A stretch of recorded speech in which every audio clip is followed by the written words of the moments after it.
कभी सोचा है कुछ लोग किसी भी हालात में शांत कैसे रहते हैं? क्यों कोई व्यक्ति मुश्किल वक्त में भी मुस्कुरा पाता है जबकि हम छोटी सी बात पर टूट जाते हैं? असल फर्क सिर्फ एक चीज में है, माइंड कंट्रोल। और आज हम उसी ताकत की गहराई में उतरने वाले हैं। तो चलिए शुरू करते हैं the mind control and the art of non reaction, जहां से शुरू होती है असली इनर ट्रांसफॉर्मेशन की यात्रा। हेलो दोस्तों, स्वागत है आपका द फास्टली चैनल पर, जहां हम किताबों की अनमोल सीख को आसान भाषा में आपके तक पहुंचाते हैं। यहां हर बुक समरी बनेगी आपकी लाइफ का नया मोटिवेशन, और हर वीडियो आपको ले जाएगा सफलता के एक कदम और करीब। तो चलिए शुरू करते हैं आज की इस नॉलेज की तेज यात्रा। इस हिस्से में हम समझेंगे किस तरह इंसान अपनी सोच, अपने मन और अपनी ऊर्जा पर मास्टरी हासिल करता है। क्यों कुछ लोग मुश्किल हालात में भी शांत रहते हैं जबकि कुछ लोग छोटी बातों में टूट जाते हैं। तो चलिए शुरू करते हैं। Part 3, the mind control and the art of non reaction. दुनिया चिल्ला रही है, हर कोई कुछ कहना चाहता है, हर कोई सही साबित होना चाहता है, पर इस शोर के बीच वो इंसान जीतता है जो चुप रहकर सोचता है। Scene 1, the war within कहा जाता है। अगर तुम अपने मन को जीत लो तो पूरी दुनिया तुम्हारी है, लेकिन मन को जीतना किसी दुश्मन को हराने जैसा नहीं होता। मन को जीतना मतलब है उसके साथ दोस्ती करना, मन को समझना कि वो कब तुम्हें खींच रहा है, कब तुम्हें रोक रहा है और कब तुम्हें खुद से लड़वा रहा है। हर दिन तुम्हारे दिमाग में हजारों विचार उठते हैं, कुछ डर से, कुछ इच्छा से, कुछ असुरक्षा से। इनमें से बहुत से विचार तुम्हारे नहीं होते, वो समाज, परिवार और अनुभवों से आए होते हैं। माइंड कंट्रोल का पहला कदम है यह जानना कि कौन सा विचार मेरा है और कौन बोरोड। Scene 2, the thought factory. कल्पना करो तुम्हारा मन एक विचार कारखाना है, हर सेकंड नए नए विचार बन रहे हैं। अगर तुम इस फैक्ट्री के मालिक नहीं बनोगे तो ये तुम्हें चला लेगी। वो बोलेगी मुझे डर लग रहा है और तुम डर जाओगे। वो कहेगी मुझे गुस्सा आया और तुम फट पड़ोगे। पर जब तुम ऑब्जर्वर मोड में आ जाते हो तो तुम फैक्ट्री के सुपरवाइजर बन जाते हो। तुम देख पाते हो कि कौन सा थॉट सही है, कौन बेकार है, और जो विचार तुम्हें सर्व नहीं करता उसे सिंपली रिजेक्ट कर देते हो। यही है माइंड कंट्रोल का पहला मास्टरी लेवल। सीन 3, रिएक्शन की जड़। रिएक्शन तब होती है जब विचार और भावना एक साथ एक्सप्लोड करते हैं। जैसे किसी ने कुछ कहा और तुम्हारे अंदर का गुस्सा तुरंत जग गया। क्यों? क्योंकि तुम्हारे मन में पहले से ही ईगो नाम का बारूद भरा था। किसी ने बस चिंगारी दी और बूम, रिएक्शन। लेकिन अगर तुम्हारा मन शांत, सजग और क्लियर है तो वही शब्द तुम्हें ट्रिगर नहीं करते, क्योंकि तुम्हारे अंदर बारूद ही नहीं है।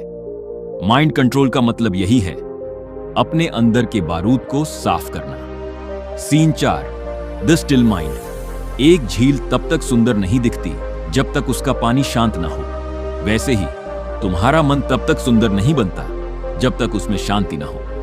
हर सुबह 5 मिनट सिर्फ बिना सोचे बैठो, कुछ मत करो, सिर्फ ऑब्जर्व करो कि क्या चल रहा है अंदर।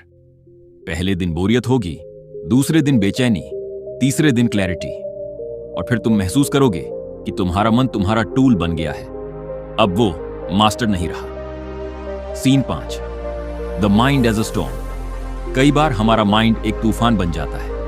Thoughts, doubts, worries, guilt, jealousy, सब कुछ घूमता रहता है। लेकिन याद रखो, तूफान चाहे कितना भी बड़ा हो, आसमान हमेशा शांत रहता है। तुम्हें बस समझना है कि तुम तूफान नहीं हो, तुम वो आसमान हो जिसमें तूफान उठता है और थम जाता है। Scene 6, how to practice non reaction. Non reaction कोई एक्टिंग नहीं है, ये एक अवेयरनेस रिस्पॉन्स है। जब कोई तुम्हें प्रोवोक करे, एक तुरंत सांस लो, गहरी, लंबी। 2, खुद से कहो मैं ऑब्जर्व कर रहा हूं। 3, उस व्यक्ति को एनिमी मत समझो, उसे टीचर समझो, क्योंकि हर वो इंसान जो तुम्हें ट्रिगर करता है वो तुम्हें खुद को जानने का एक नया मौका देता है।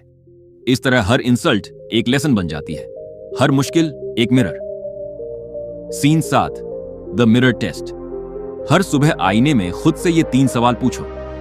मैं आज क्या सोच रहा हूं? क्या ये विचार मेरी मदद कर रहा है? क्या ये मुझे रिएक्शन की तरफ ले जा रहा है या रिफ्लेक्शन की तरफ?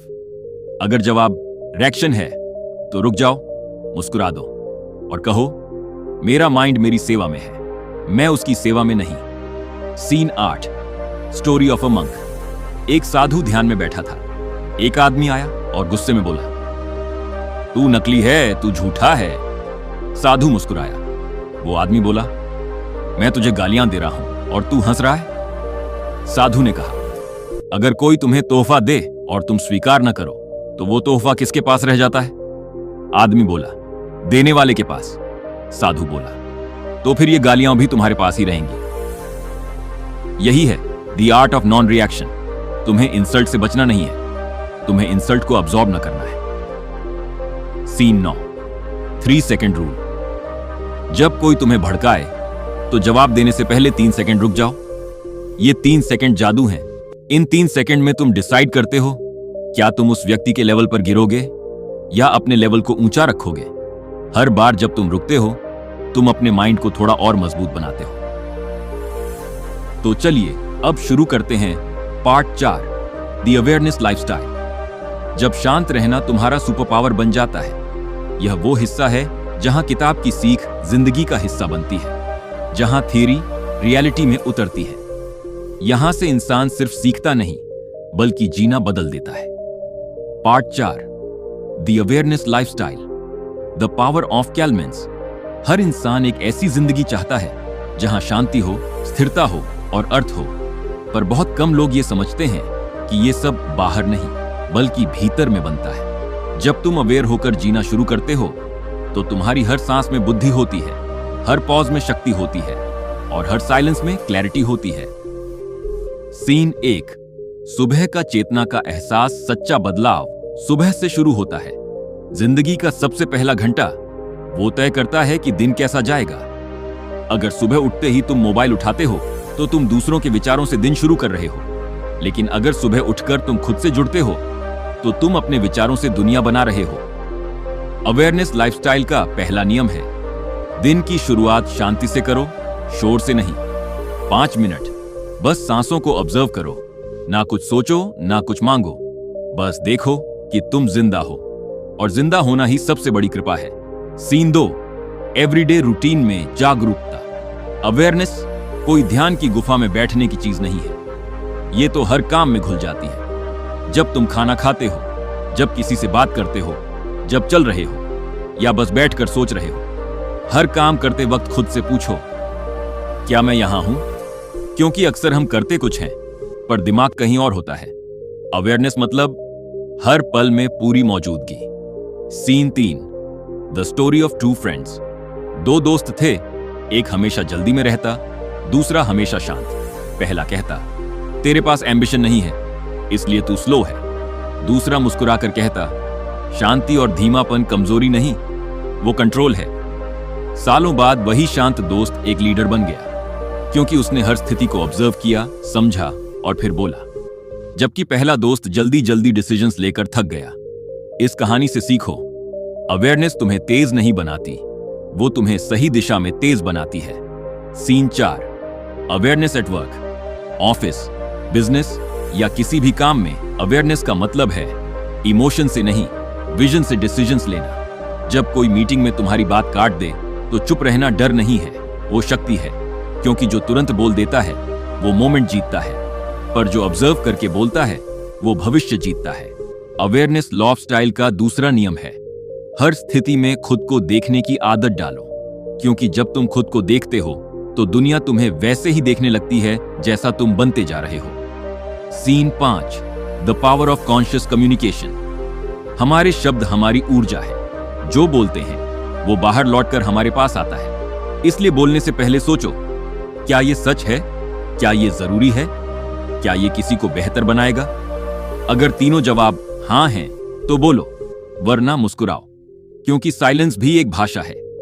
कभी कभी कुछ न कहना सब कुछ सही कह देने से ज्यादा असरदार होता है।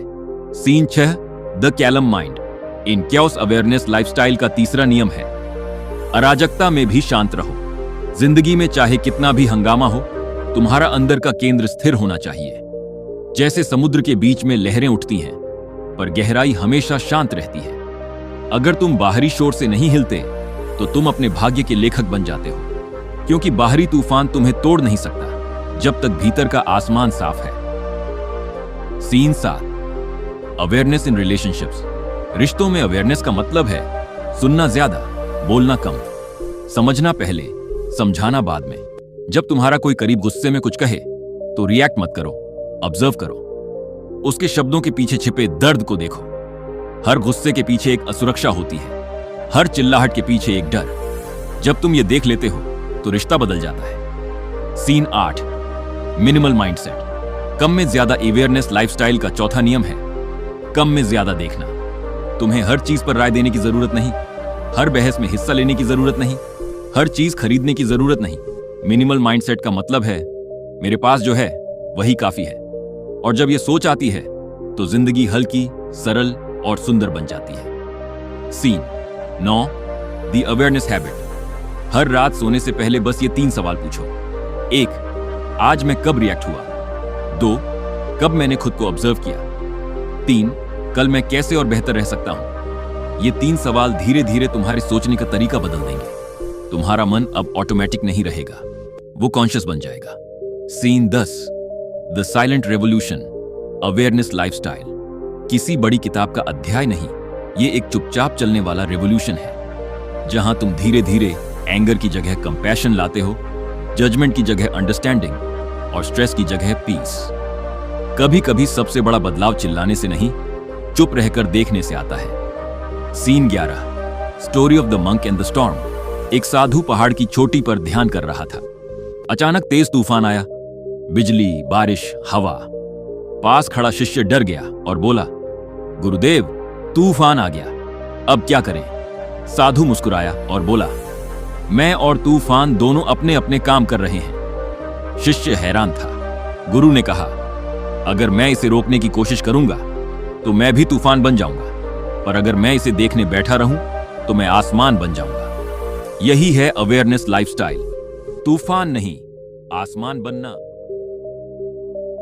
Scene 11, the mirror scene. कभी आईने में खुद को देखकर यह कहना, अब मुझे कुछ भी साबित नहीं करना है, क्योंकि लेटिंग गो का असली मतलब यही है। अब लड़ाई बाहर नहीं, अंदर खत्म हो चुकी है। जब तुम खुद से शांति बना लेते हो तो दुनिया भी तुम्हारे हिसाब से शांत हो जाती है। सीन 12, द मॉर्निंग आफ्टर लेटिंग गो। अगली सुबह जब सूरज निकलेगा तो शायद तुम्हारी जिंदगी में बहुत कुछ वैसा ही रहेगा, वही काम, वही लोग, वही हालात, लेकिन फर्क इतना होगा कि अब तुम बदल चुके हो। अब तुम चीजों को पकड़कर नहीं, ऑब्जर्व करके जी रहे हो। अब तुम डर में नहीं, भरोसे में जी रहे हो। अब तुम शिकायत में नहीं, आभार में जी रहे हो। और यही लेटिंग गो का जादू है। तुम्हें बाहर से कुछ नहीं बदलना पड़ता, बस भीतर हल्का होना पड़ता है। Scene 13, final reflection. जो गया वो कहानी बन गया, जो रह गया वो सफर बन गया, और जो तुमने छोड़ दिया वही तुम्हें आजाद कर गया। लेटिंग गो एक बार का निर्णय नहीं है, ये हर दिन का अभ्यास है। हर दिन थोड़ा छोड़ना, थोड़ा हल्का होना, थोड़ा और खुद के करीब आना। तो दोस्तों, आज की वीडियो यहीं समाप्त होती है।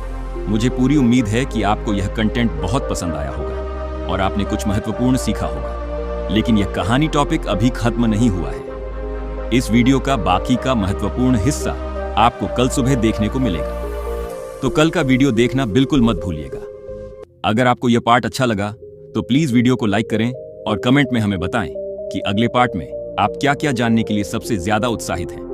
और हाँ, अगले पार्ट को मिस न करने के लिए अभी चैनल को सब्सक्राइब करें और बेल आइकॉन को भी दबा दें। हम मिलते हैं कल सुबह के वीडियो में। तब तक के लिए अपना ख्याल रखिए और सीखते रहिए। धन्यवाद।